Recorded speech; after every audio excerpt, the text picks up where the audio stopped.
my girlfriend can reverse time. But the side effect is that every time she uses it, she loses one day of her life. She thought I didn't know about this. So, to save her childhood friend, she used it 999 times, even killing me 99 times. However, on the 1000th time, I couldn't take it anymore. I said, Monica, stop. I know it's convenient, but I really can't eat instant noodles for breakfast anymore. And not even leaving me a single packet of seasoning. Not even a dog would eat it. Chapter 1. Looking at the clean bowl of instant noodles without any seasoning on the table in front of me, and my girlfriend, Monica Liu, making lunch for her childhood friend Adam Tang in the kitchen, I sighed and said, it seems we've gone back to the previous day again. This was already the 1000th time, nearly 3 years, and all of this was because Monica wanted to save her childhood friend, Adam. Adam would accidentally die in an incident tonight. Monica had a superpower that ordinary people couldn't understand: time reversal. Unfortunately, she had tried 999 times but still couldn't save Adam. Many times, she even lost her own life. But no matter what, even if it was just for a moment before she died, she could activate time reversal and go back to the previous day. At first, I tried to stop her without alerting her, because I didn't know what the consequences would be. Fortunately, her behavior was slightly different each time, so I could try different methods without her realizing it was because of me. I tried arguing, pretending to be sick, calling the police, but nothing could stop her from breaking out to save her childhood friend. The worst was when my attempts to stop her were too aggressive. She stabbed me to death with a fruit knife, leaving me to die in a pool of blood. For several days after that, she found it too troublesome to deal with me every day, so she would simply kill me right after reversing time and then go about her business. In total, she had killed me 99 times. She dared to kill me without hesitation because she knew I wouldn't die. If I did, she could just reverse time and I would be alive again. But what she didn't know was that while others would lose their memories due to time reversal, my memory remained intact. Because of this, I didn't dare to reveal myself. Who knew if she would kill me every time if she found out? Every time before Adam died, Monica would hold him and say the same words 999 times, Adam, don't worry, even if you die, I will definitely save you. Then, the endless time reversal would begin. For 3 years, I witnessed their deep bond. It seemed like they were the real lovers, and I was just a bystander to their love. I was tired. I wanted to live a new life, not repeat the same day over and over. My love for Monica had slowly faded away with each time reversal. So today, I decided to make a change. After Monica finished making lunch, she packed it up and came to the living room, saying the words I had heard countless times. I have something important tonight. I won't be back. Take care of yourself. After saying that, she prepared to leave. When she passed by the water dispenser, she accidentally knocked over a glass. Before she could react, I threw a cushion from the sofa, catching the glass so it didn't break. She looked at me in surprise. I said nothing, got up, took the car keys from the TV cabinet, and grabbed an umbrella from the balcony, handing them to Monica. She asked in confusion, "What is this?" Before she could finish, I interrupted with a smile. "Aren't you going to drive later? The weather forecast said it would rain, so take the umbrella." Her expression became complicated. She seemed to want to say something but in the end only said, "I'll try to come back early tonight and make you a good meal." I nodded. Watching her hurried back, I sighed again. Actually, I hadn't watched the weather forecast. She had a good memory and never forgot anything. In the 999 time reversals, she had never forgotten to take the umbrella and car keys, but this time, I handed them to her in advance, and she didn't notice anything unusual. She was always thinking about Adam. Perhaps, our love was a mistake from the beginning. Chapter 2. 5 years ago, she used time reversal to save my life. That day, a few of my college classmates and I decided to go swimming in the river. Midway through, there was a sudden flood, and I got a cramp in my leg. My classmates were too far away to help me. In my moment of despair, Monica appeared, jumping in from the shore. Unfortunately, it was too late. As I was about to be submerged by the river, I heard her faint voice, "Don't be afraid, I will save you." At the time, I thought she was just trying to comfort me, to keep me from giving up, but I had no strength left. Unexpectedly, when I opened my eyes again, I found myself back at the moment when my classmates and I were just leaving the school gate. Still in a daze, I thought it was all a dream, until a figure suddenly blocked my view. Monica, with her hands on her hips and looking very annoyed, said, "You are not allowed to go swimming by the river. It will be very dangerous there today."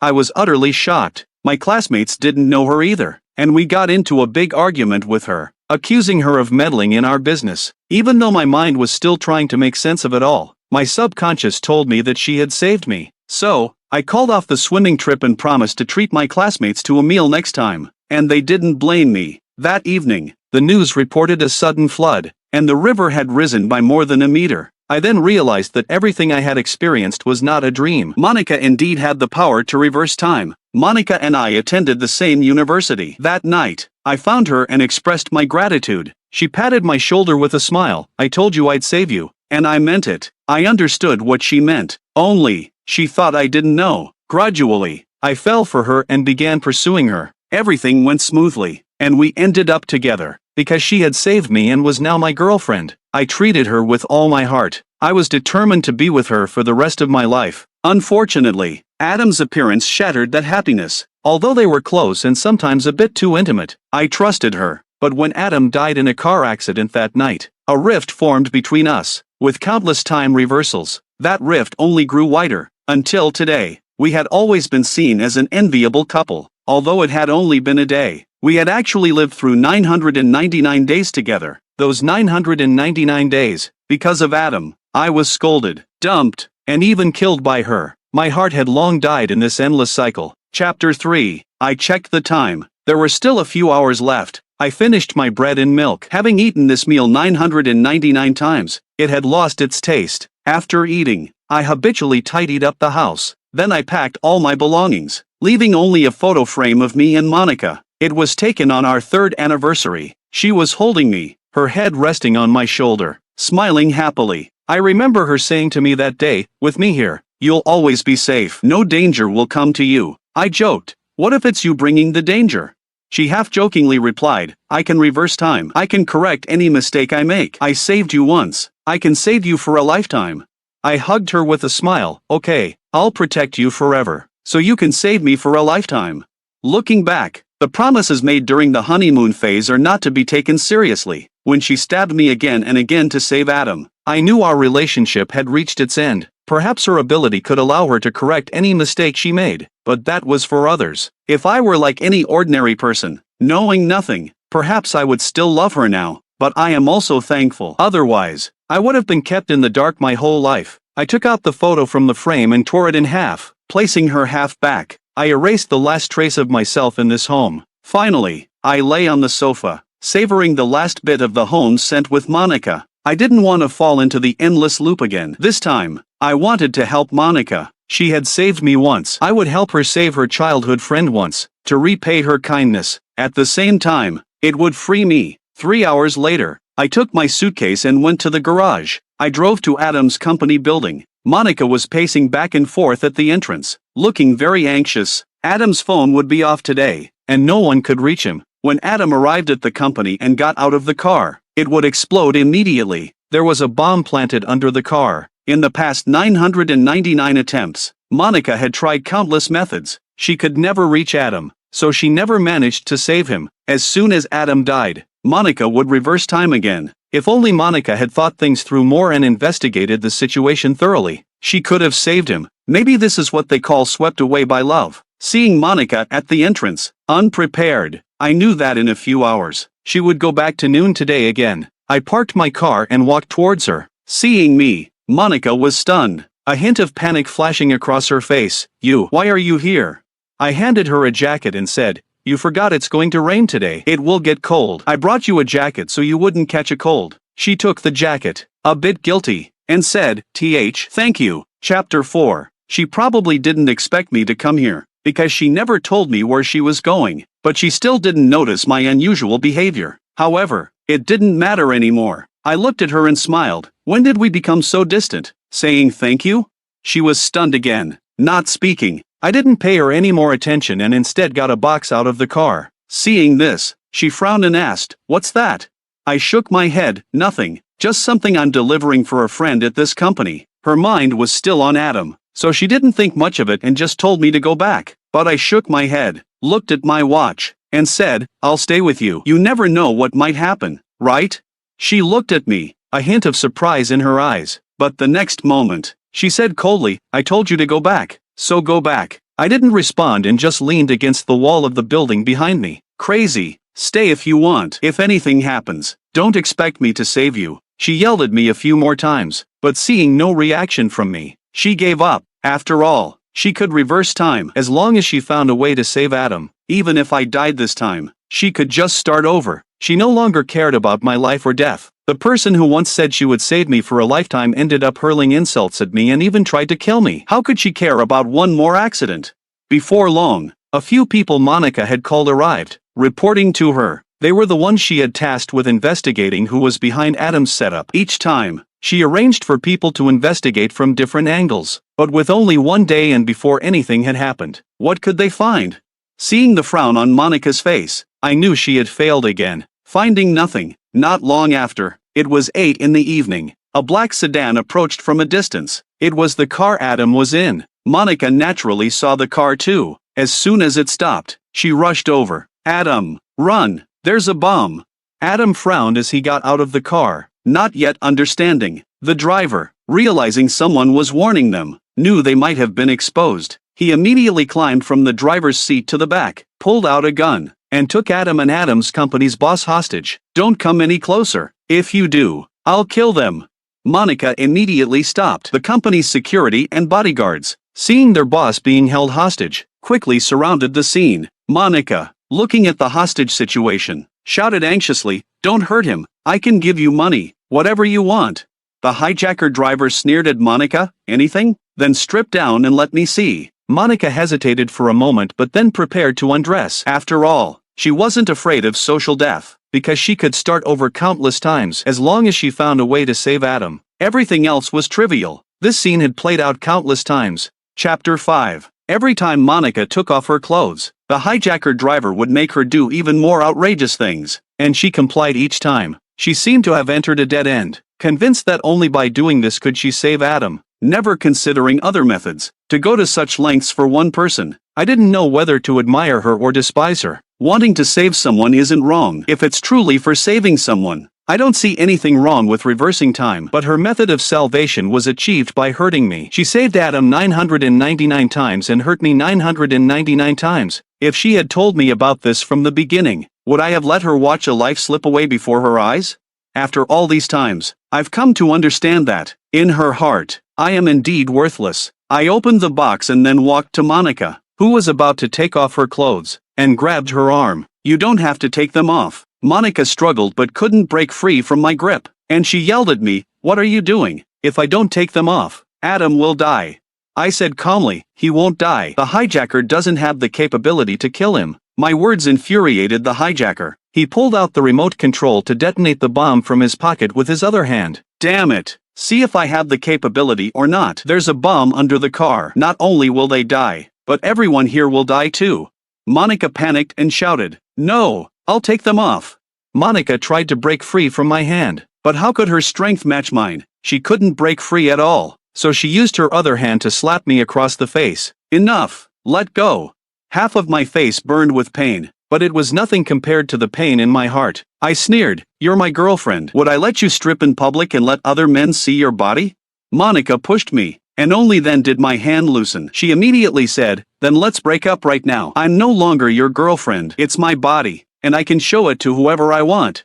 Seeing her desperate face, I smiled. "Fine, we broke up." Hearing my words, she froze. I ignored her and walked up to the hijacker, taunting him, "If you blow up the bomb, you'll die too. Do you dare to press it? See if I dare." The hijacker roared. Adam was also panicking. "Charlie, stop provoking him. If the bomb goes off, we'll all die." I ignored him and continued taunting the hijacker, "Useless scum. I don't believe you dare to press it. Pressing it means you'll die too. You're just putting on a show." The hijacker was completely enraged. He pressed the button on the remote control. Behind me, I heard Monica scream, "No." A breath later, the bomb didn't go off. The hijacker froze. Everyone present was also stunned. Chapter 6. The hijacker was the first to react. Why didn't it explode? I smiled and said, "Don't you know about signal jammers?" Hearing this, Monica's face also showed a hint of surprise, seemingly recalling the box I had just taken out of the car. Now it was the hijacker's turn to panic. He grabbed Adam's neck and pressed the gun to his temple. "I don't believe you can block bullets too." Anxious, Monica rushed out from behind me, but I grabbed her with one hand. She kept kicking. hitting, and cursing at me. "Charlie, you bastard, let go of me. I need to save Adam." The next moment, a gunshot rang out. Monica froze. A figure slowly fell, but the one who fell was not Adam, but the hijacker. At that moment, I released Monica. She immediately rushed over and hugged Adam tightly. "Adam, I finally saved you." In that instant, I also felt a sense of relief. A group of uniformed officers quickly surrounded us, and a man holding a sniper rifle stood out. He was the one who had fired the shot. I had called the police in advance. Once they confirmed that the bomb couldn't be detonated by the hijacker, the officer decisively took the shot. Watching Adam and Monica embracing and crying, I let out a long sigh. "Monica, I've helped you save him, repaying you for saving me in the river. I owed you my life, and now I've returned it. From now on, we have no more ties." Her face changed dramatically. She immediately let go of Adam and looked at me, her voice trembling. You knew." She swallowed and continued, "Than before." I interrupted her before she could finish. 999 times. "I remember everything, but I don't blame you. I just hope from now on, you won't disturb me anymore. These 999 days, I've truly had enough." With that, I prepared to leave. Eating the same bland noodles for 999 days straight, anyone would break. As I turned to leave, Monica got up and grabbed me tightly. "Charlie, I'm sorry." I removed her hand and looked at her. "You don't need to apologize. You didn't do anything wrong. You saved me, and you also killed me. We're even. I've taken all my things from the house. The place is yours now. I'm leaving." She shook her head frantically and hugged me tightly. "I won't let you go. Do you not want me anymore? Didn't you say you'd marry me? Protect me for a lifetime? Never break up? You're going back on your word." I gently pushed her away and wiped her tears, smiling. "But you were the first to go back on your word. Just now, you mentioned breaking up. We already broke up." Her sobs immediately stopped. I noticed that her face had more wrinkles, and she seemed to have aged 3 or 4 years compared to the first time I recalled her. I finally said, "Use your ability less from now on. Live a good life with Adam." With that, I turned and left. Chapter 7. I was taken back to the station for questioning, because I had called the police in advance and provided them with the information, instructing them to arrive at a specific time and bring a sniper rifle. They were very curious about where I got my information. I brushed it off with a vague explanation. After all, a life was at stake, and it was because of me that a disaster was averted this time. When I left the station, it was exactly 11:30 p.m. I still had time. I hurriedly drove to a cafe across the street from where the accident had happened earlier that day. I went to the fountain in front of the cafe. In the distance, I saw a woman in a white dress standing there. Her name was Hannah, the owner of the cafe. I quickly ran over and pulled her away just in time. The next second, a flower pot fell from above, smashing into the spot where she had just been standing. I looked at the time, 11:51 p.m., just in time. The first time Monica used time reversal and failed to save Adam. We had a big fight. I was in a bad mood and came to this cafe for a coffee, where I witnessed the owner, Hannah, get killed by a flower pot accidentally knocked over by a resident upstairs. The second time, when Monica failed to save Adam again, I tried to come early to see if I could save her. Except for the times Monica killed me with a knife, I managed to save her every time. It had become a habit, and she always gratefully offered me a cup of coffee. Each time, we chatted for a few minutes. Although the time was short, our conversations were always pleasant. She was the only glimmer of hope that kept me going through the 1,000 loops. This time, she smiled at me again. "Thank you. Without you, I might have died. Why don't I treat you to a cup of coffee?" I glanced at the time, approaching midnight, and smiled, shaking my head. "No need. Maybe I'll come again next time." After all, eating instant noodles in the morning and having coffee at noon every day, even with nerves of steel, I couldn't take it anymore. I was still worried that if Monica activated the time reversal again, we would go back to this afternoon after 12. Hannah didn't say anything, just turned back into the shop, and a few minutes later, handed me a cup of juice. "Drink it. It's the last one for today." Since she had brought it, I didn't refuse, but at that moment, I wasn't in the mood to drink. I kept staring at the second hand on my watch. 11:59 p.m. Hannah leaned over, curious. "What are you looking at?" As the second hand got closer to 12, my heart rate increased. If it went back again, what would I do? I was so tired, so very tired. I looked at Hannah and said, "If I come back next time, remember to get me a Coke. I like Coke." She blinked, as if not understanding what I meant. She really didn't understand, but she still smiled and nodded. "Although we don't have Coke in the shop, I'll get it for you next time. With ice? With ice. Just as I finished speaking, it turned to midnight. Chapter 8. At that moment, my heart was racing. 1 second, 2 seconds, 3 seconds. Hannah noticed me standing there in a daze and pinched my cheek from behind, saying, "What's wrong with you?"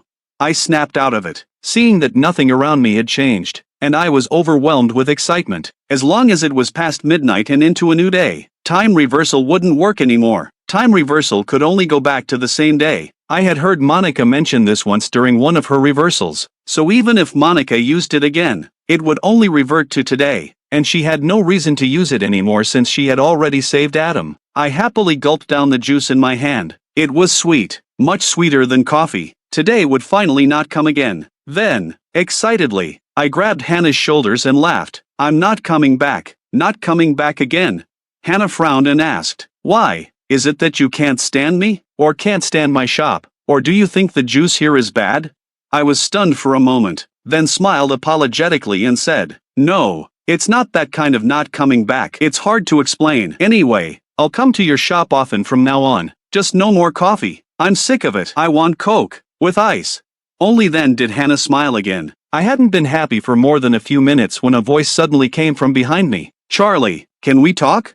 Hearing this voice, I froze, then turned to look at Monica. At this moment, she looked utterly desolate, her hair disheveled. I shook my head and said, "No, we have no relationship anymore. You should leave. I have repaid the debt of saving my life." Monica's eyes were red as she looked at me. "Charlie, I have always loved you. I saved Adam because we grew up together. He's like my brother. Since we were already at this point," I said, "then why didn't you discuss it with me from the beginning? Did you think I wouldn't help you? What reason would I have to stop you from saving a life? After so many years together, don't you know what kind of person I am? Would I stop you from saving someone? Did I not tell you that I trust you? But what did you do? You treated me with harsh words repeatedly and even killed me?" Monica kept crying. "Charlie, I'm sorry. Really sorry. I was wrong. Will you forgive me? Let's start over." I took a deep breath and said, "You don't need my forgiveness. Just go." Monica shook her head and tried to hug me, but I dodged. "Charlie, I love you. You're the only one I love in this life. I don't want to leave you." Suddenly, someone grabbed my hand. Chapter 9. Hannah held my arm and then smiled at Monica, saying, "Miss, it's not good to cling on. Please don't harass my boyfriend, okay?" Monica was stunned at first, then glared at Hannah. "Charlie, is this the woman you saved countless times? And now, just 1 day later, you're together?" I nodded, not denying it. At this moment, it was best to let Hannah pretend to be my girlfriend to make Monica give up. In your view, it's just 1 day, but for me, it's been a full 1,000 days. 1,000 days is enough to kill my love for you and make me fall in love with someone else. Even if you use your ability again, it will only start from the moment I'm with Hannah today. Monica laughed loudly. "Ha ha ha. Charlie, do you really think you know me?" Suddenly, I got goosebumps and felt uneasy. Monica laughed again. "You are mine, always mine. If you won't be with me, you won't be with anyone else either. Now that you know this woman, you can find her in the near future." But what about 3 years ago, 5 years ago, or even over 10 years ago? My face changed dramatically. Monica's expression turned grim as she looked at me. "I have one chance to go back to any timeline, but it comes at a great cost. If I go back 10 years and change the original path, I could tell that woman beside you to never come here, or even kill her. What would you do then?" I immediately shouted, "You wouldn't dare. Ha ha ha, watch me." Monica's whole body began to emit a white light, her hair turning white visibly, and her skin rapidly aging. I was shocked and quickly grabbed Hannah, thinking about where I was 10 years ago. Desperately, I shouted, "If you remember, come to 36 Chin Street, Tian City, Jiangnan." Before I could finish, the light blinded me. When I opened my eyes again, it was dusk, and the sun was about to set. I looked around. Everything seemed both familiar and strange. I quickly checked myself and found an old-fashioned mobile phone. The date on it made my breath quicken. I was back 10 years ago, in my high school years. At this moment, I was still wearing my school uniform. That crazy woman, Monica, really brought us back to 10 years ago, the summer after my college entrance exams. And this was the place where I had grown up. It took me a few days to accept this reality. However, I had no contact with Hannah now and had no idea where she was. If Monica wanted to find her and harm her, then, at this moment, An elderly woman with white hair, looking like she was in her 70s or 80s, walked towards me with a cane. She looked somewhat familiar. She seemed to be Monica. Due to her old age, Monica bent over and looked at me, speaking with some difficulty. Charlie, do you regret it? You rejected me, and now you won't have that woman either.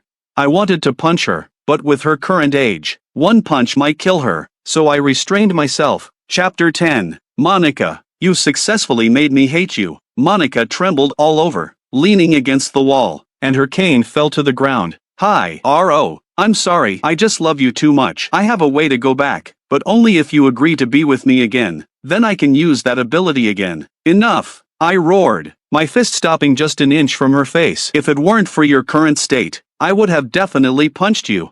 Monica, already unsteady on her feet, was startled and collapsed to the side. A figure appeared and caught Monica, preventing her from falling to the ground. Thank you. Monica was about to thank her but froze when she saw who it was. Why is it you? I was stunned too. The person who came was Hannah. After helping Monica stand up, Hannah let go of her and looked at me, smiling. You're not the only one who can resist superpowers in this world. Her words made me ecstatic. My mind began to recall the past. Every time I saved her, she would offer me a cup of coffee, until the second to last time. I remember saying to her after finishing my coffee, turns out, drinking too much coffee can get boring. Fruit juice is better. Then, the last time, she brought me juice. At the time, my mind was preoccupied with the time reversal issue, so I didn't think much of it. I excitedly ran up to Hannah and hugged her. After a while, I let go. Hannah smiled and said, I just graduated from high school this year. How about you? I smiled back. What a coincidence. So did I. Why don't we apply to the same university? We almost said this sentence at the same time. Then, we looked at each other and laughed. I picked up a stick from the ground and handed it to the trembling Monica. Old lady, at your age, you should stay home more. If it weren't for kind young people like us, you wouldn't even have someone to pick up your cane. Ha ha ha. I took Hannah's hand and we skipped and ran towards the sunset. I suggested, how about a graduation trip? Sure, where to? Let's go to your cafe 10 years from now. Great, sounds perfect.